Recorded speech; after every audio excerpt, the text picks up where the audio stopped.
Hello friends, कैसे हैं आप लोग।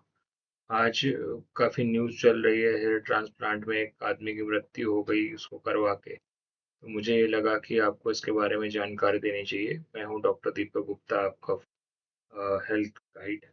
और हम आपको बताएंगे हेयर ट्रांसप्लांट के कॉम्प्लिकेशन क्या हो सकते हैं। कुछ चीज़ें डिस्कस करने वाली हैं आज। हेयर ट्रांसप्लांट का इंडिकेशन, टाइप, प्री ऑप क्या करना होता है, प्रिपरेशन, टेस्ट क्या करने होते हैं, डॉक्टर्स एंड कॉम्प्लिकेशंस। तो सबसे पहले हम कॉम्प्लिकेशन पे चले जाते हैं, क्योंकि आज जो कुछ भी हुआ था सबसे पहले हम ये देख लेते हैं कि कॉम्प्लिकेशन क्या हो सकते हैं हार्ट के। कॉमन कॉम्प्लिकेशंस जो मैं आपको बताने वाला हूँ वो पेन और स्वेलिंग और रेडनेस होगी, जो ट्रांसप्लांट की जो स्काल्प है सर के ऊपर। ब्लीडिंग, इन्फेक्शन हो सकता है, शॉक हो सकता है, शॉक लॉस मतलब एकदम से सारे बाल गिर जाएंगे। और ग्राफ्ट जो है, वो जो ग्राफ्ट भी लगाया है, जो हेयर लगाए गए हैं वो रिजेक्ट हो सकते हैं। उसमें हो सकता है कि वो ना सरवाइव करे वहाँ पे, और वहाँ पे सुन्नपन, नमनेस हो सकती है न्यूरोलॉजिकल सेल्स डैमेज होने की वजह से। तो ये कॉमन कॉम्प्लिकेशन है।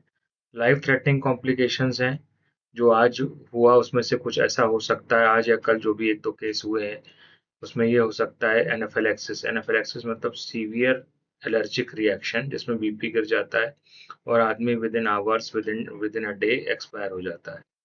सेप्सिस, सीवियर सेप्सिस मतलब जब इन्फेक्शन किसी एक पॉइंट पे शरीर से फैल के, ब्लड में फैल के पूरे शरीर में हर अंगों में पहुंच जाता है, उसको सेप्सिस कहते हैं।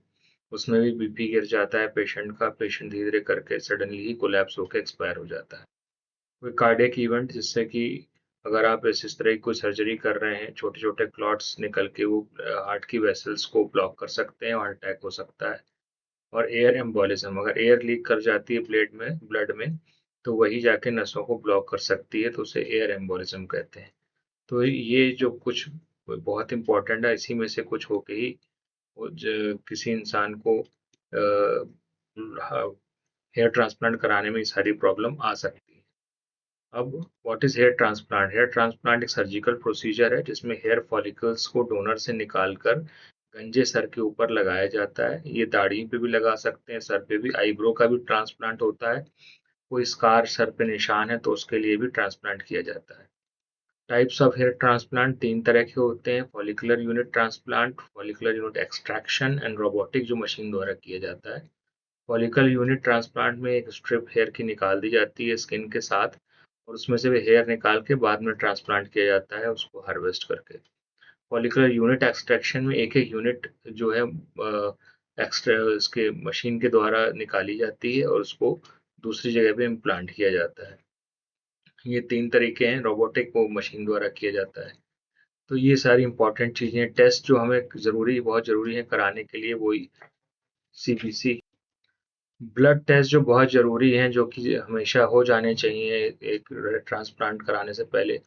सीबीसी, शुगर, एलएफटी, केएफटी जैसी किडनी, ब्लड फंक्शन सब पता हो जाए। वायरल मार्कर्स हो जाने चाहिए, कोई नीडल का हम लोग उपयोग करने वाले हैं जिससे कि कोई वायरल बीमारी ना हो, जिससे कि उस नीडल को संक्रमित संक्रमित ना हो, दूसरों को ना फैले। कोagulation प्रोफाइल, जिससे कि खून की जमने की शक्ति पता चलती है, उससे ये जिससे कि ब्लड कितना थिन है वो पता चलता है। अगर कुछ पैथोलॉजी है तो उसको करेक्ट किया जा सके, नहीं तो ब्लीडिंग के हाई रिस्क होते हैं, ब्लीडिंग होके मृत्यु हो सकती है। ईसीजी, ये हार्ट की स्टेटस जानने के लिए। और बाकी डर्मेटोग्राफी और फोटोग्राफ, जो कि ट्रांसप्लांट से पहले किस तरह से पेशेंट था।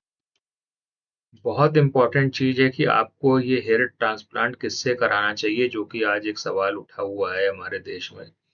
हेयर ट्रांसप्लांट आपको हमेशा किसी मेडिकल बैकग्राउंड, सर्जरी बैकग्राउंड के डॉक्टर से ही कराना चाहिए। कोई डर्मेटोलॉजिस्ट हो, प्लास्टिक सर्जन हो या सर्जन हो, ये बैकग्राउंड होना बहुत जरूरी है। इसके बाद उसने कोई भी हेयर ट्रांसप्लांट की अपनी फेलोशिप या कोर्स किया हो। इंडिया में कोई गाइडलाइन नहीं है कि किस तरह की कौन ऑथराइज्ड है, लेकिन हमें अपनी तरफ से इन्हीं लोगों को चूज करना चाहिए, बाकी लोगों को नहीं चूज करना चाहिए। इसमें लिखा है एक एनेस्थेटिस्ट भी होना चाहिए जो कि आपको बेहोशी दवा देगा हल्की फुल्की। ऑपरेशन थिएटर की नर्स या स्टाफ हेल्पिंग हैंड के लिए होनी चाहिए, जो आप पे डॉक्टर की हेल्प करेगी। लेकिन जो डॉक्टर जिससे आपको ये करवाना चाहिए, बात को गांठ बांध लें। एक डर्मेटोलॉजिस्ट होना हो जो कि ट्रेंड हो इसमें, एक प्लास्टिक सर्जन हो जो कि ट्रेंड हो हेयर ट्रांसप्लांट में, और तीसरा कोई जनरल सर्जन हो जो हेयर ट्रांसप्लांट में ट्रेंड हो, उसी के द्वारा आपको ये हेयर ट्रांसप्लांट कराना चाहिए, नहीं तो अननेसेसरी कॉम्प्लिकेशंस में आप फंस सकते हैं जैसे आजकल हो रहा है।